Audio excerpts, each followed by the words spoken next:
The working capital ratio is a financial metric used to help determine the safety of a company.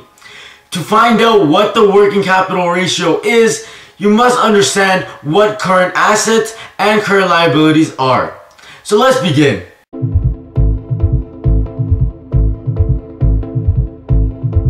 Current assets would be things like cash, accounts receivables, and inventory.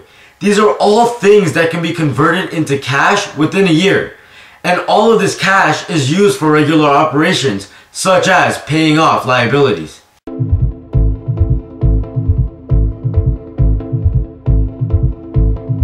Examples of current liabilities would be things like accounts payable, short-term debt, or any other payments that a company has to make. So when you're looking at a working capital ratio, you want a company that has a lot more current assets than current liabilities so that it can meet all of its payments comfortably. Here's the formula.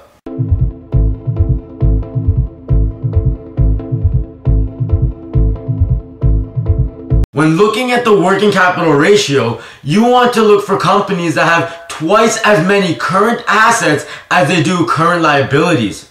This shows that they're able to meet their payments and have enough money even after they pay off all their creditors. Whenever you're looking for a company, you want to make sure that their working capital ratio is going to be above 2.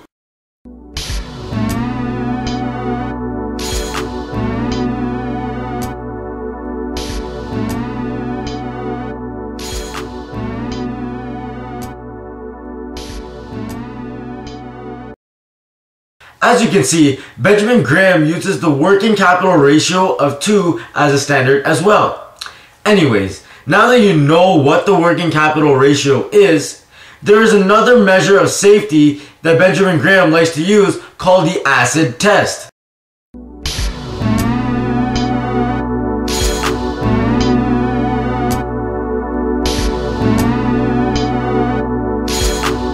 For a company to pass Graham's acid test, we cannot count inventory as a current asset. So the new figure for current assets must be greater than the liabilities. Here's the formula.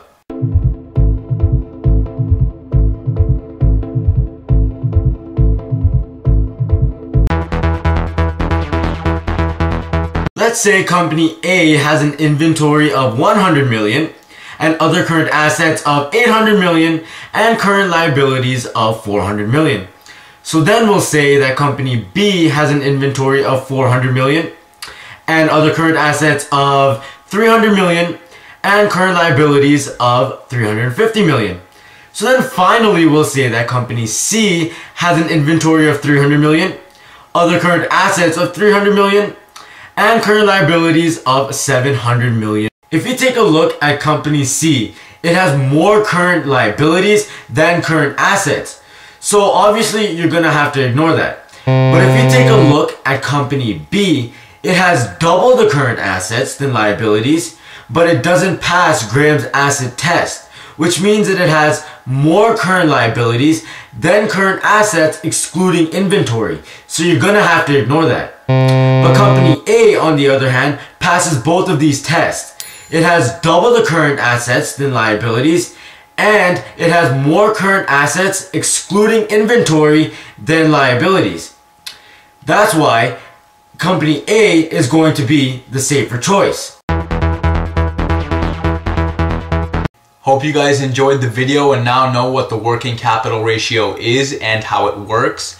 If you guys like this video, please subscribe to our channel by hitting the subscribe button. Also, make sure to check out our other videos where we explain concepts. If you guys want to request a video, please leave a comment in the comment box below. Thank you and goodbye.